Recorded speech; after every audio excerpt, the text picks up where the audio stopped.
अस्सलाम वालेकुम everyone, welcome back to our channel. I hope everyone is doing great. और हम हाजिर हैं अपनी कनेडियन इमिग्रेशन वीज़ा जो कि हम वीडियो सीरीज़ बना रहे हैं उसके साथ। अगर ये पहली वीडियो है जो आप देख रहे हैं तो आप हमारी प्लीज़ आगे पीछे की भी वीडियोस देख लीजिए ताकि आप तक पूरी इन्फॉर्मेशन पहुंचे। आज की जो हमारी वीडियो है हम उसके अंदर एक्सप्रेस एंट्री प्रोग्राम जो है उसके ऊपर डिस्कशन करेंगे। तो और इसमें हम बताएंगे कि बेसिकली ये इसकी काइंड्स क्या हैं, कितनी तरह के मतलब इसके अंदर क्या क्या कौन कौन से प्रोग्राम जो हैं वो इंक्लूडेड हैं, क्या क्या रिक्वायरमेंट है हर प्रोग्राम की। तो आप हमारी वीडियो को एंड तक देखिएगा। So without further delay let's get into this.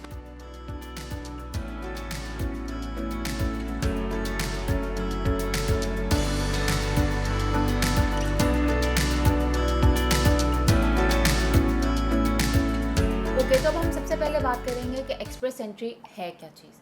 मैंने इसके ऊपर पहले भी हम काफ़ी दफ़ा मैं जिक्र कर चुकी हूँ। एक्सप्रेस एंट्री जो है वो कनाडा इमिग्रेट करने के लिए fastest and kind of easiest वे भी है।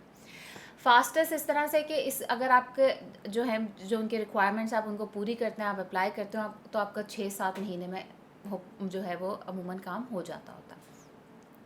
अब एक्सप्रेस एंट्री के थ्रू जो है ना, ये बेसिकली 3 डिफरेंट प्रोग्राम्स को मैनेज करता है, जिसके अंदर आता है federal skilled worker program, federal skilled trades program और कनेडियन एक्सपीरियंस क्लास। सबसे पहले जो है हम बात करेंगे फेडरल स्किल्ड वर्कर प्रोग्राम में। हम इन तीनों के ऊपर अलग अलग बात करने वाले हैं। मैं वीडियो में डिटेल में बात करूंगी कि ये किस तरह से किस प्रोग्राम के लिए आपकी क्या रिक्वायरमेंट्स हैं, क्योंकि तीनों की मुख्तलिफ रिक्वायरमेंट्स हैं, तो उसके ऊपर डिटेल से बात होगी। लेकिन सबसे पहले हम स्किल्ड वर्कर प्रोग्राम के ऊपर बात करेंगे।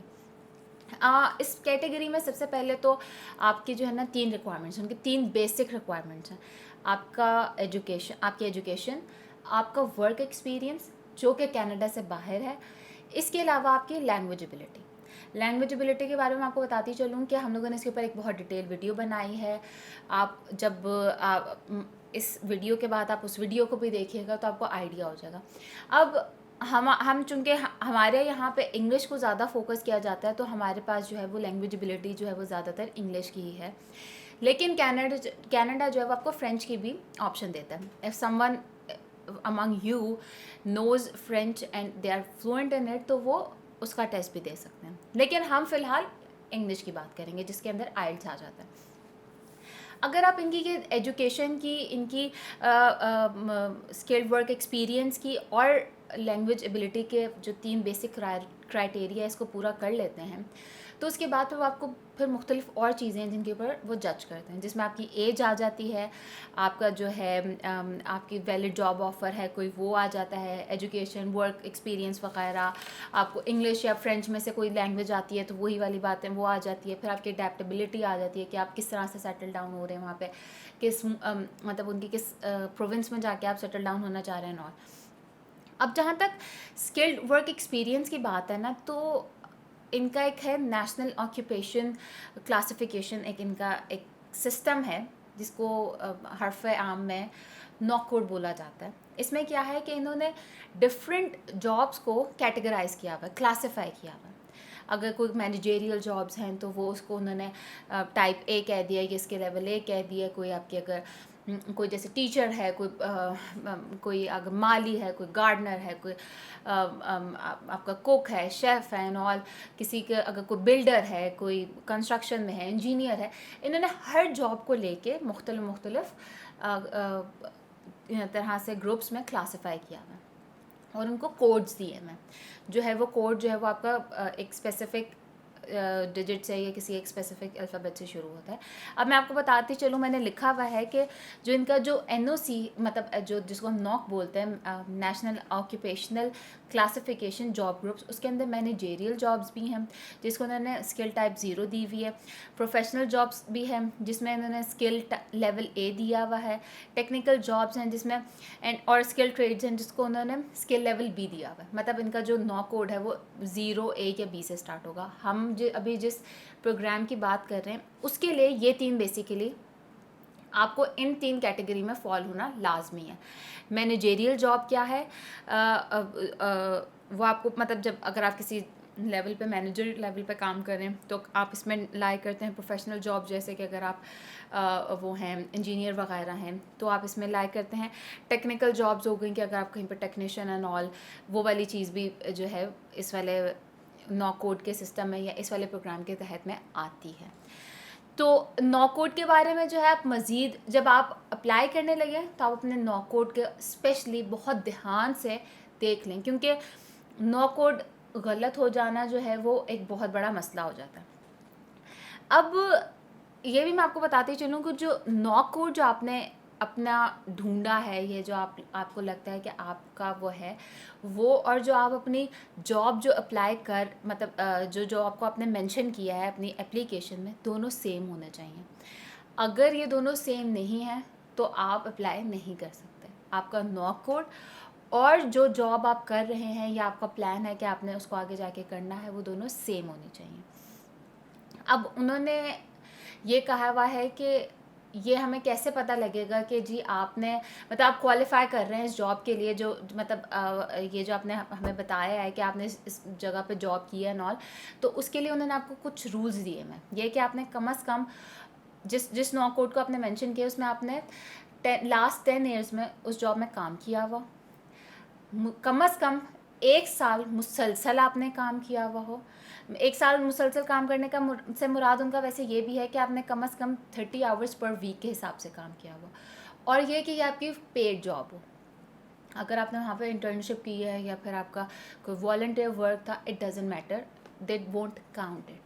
आपका जो है वो पेड काम होना चाहिए, आपके 30 आवर्स होने चाहिए। उसके अलावा उन्होंने लिखा हुआ है कि equal amount in part time work, कि यानी कि अगर आपने 15 घंटे जो है आप काम करते थे हफ्ते में, आपने 15 घंटे काम किया, तो फिर कम से कम आपके पास 2 साल का एक्सपीरियंस हो, कि जिसको दोनों को मिला के तो आपका जो है जो उनका एक मिनिमम रिक्वायरमेंट्स है कि 1560 आवर्स आपके 1 साल के, वो फिर आप 2 साल में कंप्लीट किए हो, लेकिन in the case of part time job. उसके अलावा ये कि आप जितनी मर्ज़ी पार्ट टाइम जॉब करके अपने जो है वो इसको कंप्लीट कर सकते हैं, अपने आवर्स को कंप्लीट कर सकते हैं। लेकिन इस चीज़ को जहन में रखें कि अगर आप पार्ट टाइम 2 जॉब कर रहे हैं या 3 जॉब कर रहे हैं, तो उसमें से ये नहीं हो सकता कि 2 जॉब तो इस नो कोड में मतलब आती हैं, लेकिन एक जिसके आप आवर्स तो काउंट कर रहे हैं लेकिन वो इस नो कोड के अंदर नहीं आती, तो वो उसको काउंट नहीं करेंगे।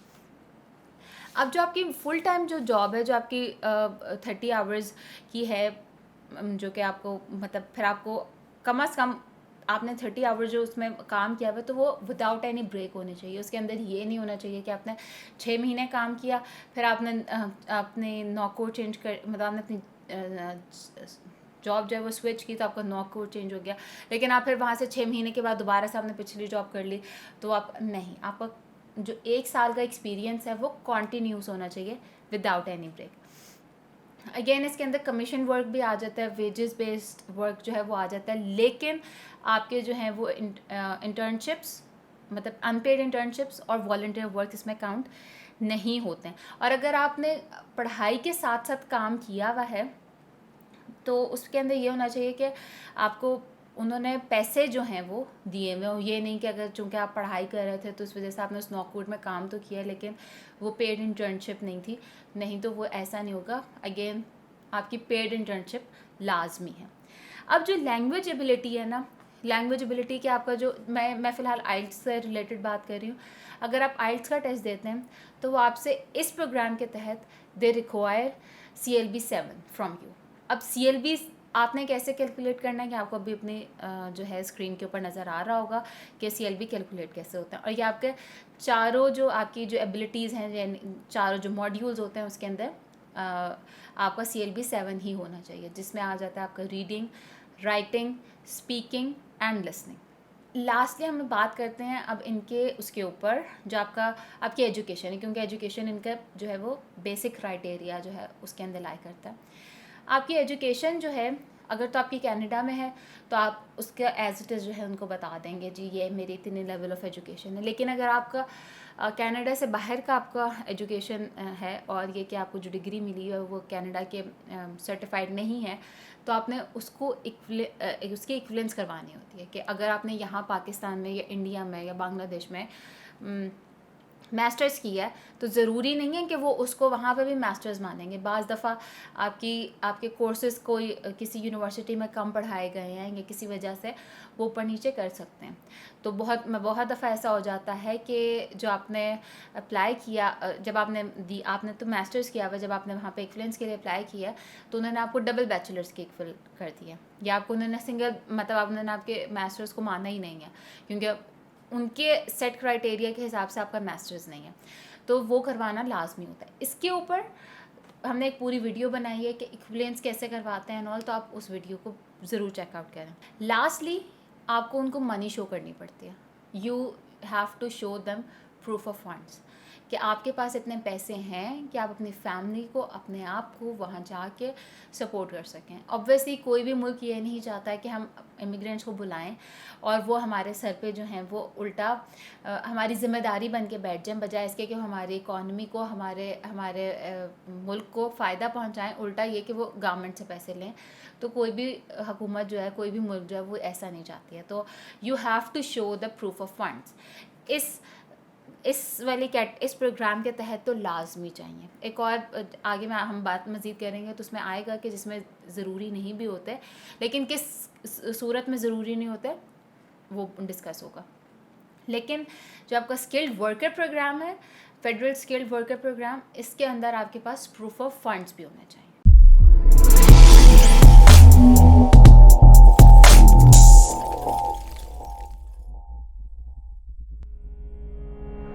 अब हम बात करेंगे फेडरल स्किल्ड ट्रेड्स प्रोग्राम के बारे में।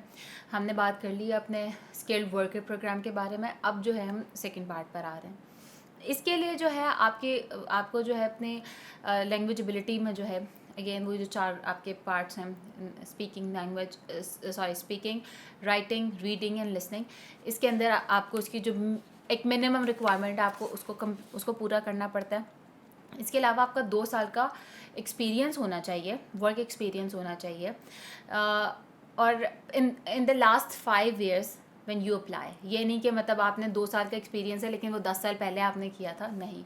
जब आप अप्लाई कर रहे हैं उससे 5 साल के अंदर जो है, मतलब 5 साल पहले के टाइम के अंदर जो है, आपने 2 साल का जिस नौ कोड के ऊपर आप अप्लाई कर रहे हैं वो होना चाहिए आपके पास, वो वर्क एक्सपीरियंस होना चाहिए। आपको जो एक मिनिमम जो उनकी कोई जो जॉब रिक्वायरमेंट्स हैं जो उनके नौ कोड के हिसाब से होती हैं, जो भी होंगी वो आप उनको मीट कर रहे हो। इसके अलावा आपके पास एक वैलिड जॉब ऑफ़र होनी चाहिए कनेडियन किसी एम्प्लॉयर से। आपके पास एक साल की वैलिड जॉब ऑफ़र होनी चाहिए। अब ये जो इस प्रोग्राम के तहत जो है जो आपका 9 कोड बनते हैं वो डिफरेंट तरह के मैंने वो लिखे हैं, बल्कि बहुत सारे हैं, डिटेल में मैंने लिखे हैं, लेकिन मैं आपको चंद एक का जिक्र करूँगी। आप इसके बारे में जो है उनकी वेबसाइट से पढ़ भी सकते हैं।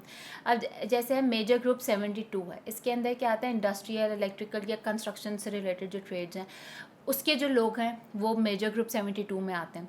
मेजर ग्रुप 73 में जो है वो maintenance and equipment operation trade से रिलेटेड जो लोग हैं वो आते हैं। एग्रीकल्चर और ये सुपरवाइजर्स एंड टेक्निकल जॉब से रिलेटेड जो लोग हैं वो मेजर ग्रुप 82 में आते हैं। इस तरह से इनकी एक लिस्ट है, आप उसको देख सकते हैं कि आपको इससे ये अंदाज़ा हो जाएगा कि आप किस ग्रुप में फॉल करते हैं when you are applying for the trades program. तो आपको ये पता हो कि आप कौन से वाले ग्रुप के अंदर अप्लाई करते हैं ताकि आप उस हिसाब से अपना नॉक कोड ढूंढ सकें। लेकिन ये बताता हूँ कि जो नॉक कोड इनका बेसिकली ये वाला है, ये बेसिकली सब डिवाइडेड है। जो हमने मेन अभी पिछले उसमें मैंने आपको बी बताया था स्किल्ड वर्कर वाले में, तो उसके अंदर बेसिकली जो बी टाइप थी, बी लेवल है, उसके अंदर ये सब के सब जो हैं वो सब डिवाइडेड हैं। इस प्रोग्राम के तहत जो आपकी एजुकेशन की कोई रिक्वायरमेंट नहीं है। एजुकेशन का ये है कि अगर आपने ली भी है तो आपको जो है आप उसके पॉइंट्स मतलब यकीनन आप अगर आप उसकी इक्विवेलेंसी करवाते हैं तो आपको जो है उसके पॉइंट्स मिलते हैं। तो हाँ, अगर आपकी एजुकेशन इतनी अच्छी है कि आप चाहते हैं कि मैं इसके पॉइंट्स भी स्कोर कर लूँ, बिकॉज जितने ज़्यादा पॉइंट हैं उतनी ही अच्छी बात है। तो अगर आपके पास है अच्छी एजुकेशन और आप चाहते हैं कि उसके नंबर भी आपको मिलें तो आप कर सकते हैं, उसमें कोई मसला नहीं है। आपका जो लैंग्वेज एबिलिटी जो है उसके लिए मिनिमम जो आपको चाहिए स्कोर, उसमें यह है कि आपको CLB 7 चाहिए उसके लिए। Writing and sorry speaking and listening के लिए आपको CLB 5 चाहिए, जबकि आपको रीडिंग एंड राइटिंग के लिए जो है CLB 4 चाहिए। CLB अगेन कैसे कैलकुलेट करना है आपकी स्क्रीन के ऊपर आ रहा होगा। और आखिर में you must have proof of funds. इसमें भी आपको प्रूफ ऑफ फंड्स चाहिए कि आपके पास इनफ फंड्स हैं कि आप अपने फैमिली को जो है वहाँ पे रख सकते हैं। You won't be a burden on the Canadian government. ये क्योंकि लेकिन ये कि अगर आपके पास वहाँ पे कोई वैलिड जॉब ऑफ़र है या फिर आप वहाँ पे ऑलरेडी लीगली काम कर रहे हैं, तो आपको प्रूफ ऑफ फंड्स देने की ज़रूरत नहीं है। लेकिन अगर आपके वहाँ पे कोई जॉब ऑफ़र नहीं है या फिर आप जॉब नहीं कर रहे हैं, then you need to show the money उन्हें वहाँ पे आने के लिए।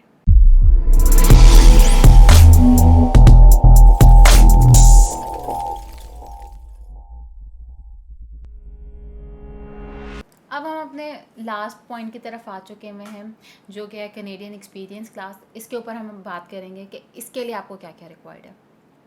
अब इसमें सबसे ज़रूरी है कि आपके पास जो है जो उनका एक लेवल ऑफ बैंड है, कोई उनका एक जो मिनिमम स्कोर वो आपसे रिक्वायर करते हैं वो आपका वो तो हो। उसके अलावा आपका कम से कम 1 साल का कनाडा में एक्सपीरियंस हो। कनाडा में 1 साल का एक्सपीरियंस हो और वो पेड भी हो, वो अनपेड नहीं होना चाहिए। और इसके अलावा वो ये भी कहते हैं कि ये आपने जो है इनके टेम्परेरी रेजिडेंट जो आपका एक स्टेटस है उसकी ऑथराइजेशन से आपने वहाँ पे जॉब करके लिया। वो ऐसा नहीं है, वो इसके बाद ऐसा नहीं है कि अगर आपको वहाँ पे टेम्परेरी रेजिडेंट का जो है वो स्टेटस नहीं मिला और उसके अलावा आपने इलीगली जॉब की है तो वो उसको काउंट नहीं करेंगे। उन्होंने ये चीज़ बहुत उसमें बयान की हुई है, बहुत क्लियरली बोली हुई कि अगर आप वहाँ पे रिफ्यूजी हैं तो आप इस सेक्शन के थ्रू, इस प्रोग्राम के थ्रू अप्लाई नहीं कर सकते, या बग़ैर इजाज़त या ऑथराइजेशन के काम कर रहे हैं या लीगली काम कर रहे हैं, तब भी आप यहाँ पे ये एक्सपीरियंस क्लास में जो है वो अप्लाई नहीं कर सकते। इसमें भी जो आपका नॉ कोड है वो बेसिकली अगेन जो पहली दफ़ा मैंने आपको पहले सेक्शन का बताया था, पहले प्रोग्राम का बताया था, उसी के हिसाब से ही इसके भी नॉ कोड वही हैं। आपका स्किल लेवल 0 है, स्किल टाइप A है, स्किल टाइप B है, जिसके अंदर मैनेजेरियल भी आ जाते हैं, प्रोफेशनल जॉब्स भी आ जाती हैं और टेक्निकल भी आ जाती हैं। अगर आप वहाँ पे जाके जो हैं वो सेल्फ एम्प्लॉयड हैं या फिर आपने एक्सपीरियंस गेन किया है विदाउट ऑथराइजेशन ऑफ इनके जो टेम्प्रेरी रेजिडेंट का स्टेटस है उनकी ऑथराइजेशन के बगैर अगर आपने कोई एक्सपीरियंस गेन किया कि आप वहाँ पे स्टूडेंट थे तब आपने कोई एक्सपीरियंस गेन किया, फुल टाइम जब आप स्टूडेंट थे, तो वो उसको नहीं मानते। वो 1 साल का एक्सपीरियंस आपका काउंट नहीं होगा। इस एजुकेशन के तहत इस प्रोग्राम के तहत भी आपको एजुकेशन की कोई ज़रूरत नहीं है। अगर आप एजुकेशन का जो है वो करते हैं, आप मतलब एजुकेशन के पॉइंट्स डालते हैं, तो that's a plus point for you, but they don't require education की कोई मिनिमम या मैक्सिमम रिक्वायरमेंट उनकी नहीं है आपसे। लास्टली आपको जो इनका भी एक जो CL मतलब लैंग्वेज के लिए जो एक लेवल है, सर्टन लेवल है, वो आपको मीट करना है। अगर आप नॉ कोड 0 या फिर A के अंदर फॉल कर रहे हैं, इस कैटेगरी में फॉल कर रहे हैं, तो आपका CLB 7 रिक्वायर्ड है। लेकिन अगर आप नॉ कोड B के जो जॉब्स हैं उसमें फॉल कर रहे हैं तो फिर आपका CLB 5 रिक्वायर्ड है। आपको जो है वो रीडिंग, राइटिंग, लिसनिंग और इन सब में जो है इन सब का जब टेस्ट लेंगे तो फिर आपको ओवरऑल कम से कम CLB 7 इन द केस अगर आपका नॉ कोड जो है वो 0 लेवल या फिर A में फॉल करता है तो आपको CLB 7 चाहिए, और अगर आप B में फॉल करते हैं तो आपको CLB 5 चाहिए। अब आप अगर ये जानना चाहते हैं कि आप इस सब कैटेगरी में जो हैं इन तीनों में से किसी भी एक कैटेगरी में फॉल करते हैं या नहीं करते, या आप एलिजिबल हैं या नहीं हैं, तो इसके ऊपर हमने पॉइंट बेस्ड सिस्टम जो है उससे रिलेटेड एक पूरी डिटेल्ड वीडियो बनाई है। आप उस वीडियो को देखें, आपको खुद ही समझ आ जाएगा कि आपने अपनी एलिजिबिलिटी को चेक कैसे करना है। तो आप हमारी वो वीडियो देखें और अपनी एलिजिबिलिटी को चेक करें। अगर आप एलिजिबल हो जाते हैं तो फिर उसके बाद क्या स्टेप लेना है उसके ऊपर भी हम वीडियो बना चुके हैं, आप उस वीडियो को भी देखें। इसके साथ ही हमारी आज की वीडियो जो है वो अख्ताम पज़ीर हो रही है। हमारी ये वीडियो यहाँ पर ही ख़त्म होती है। अपना बहुत सारा ख्याल रखिएगा। अल्लाह हाफ़िज़।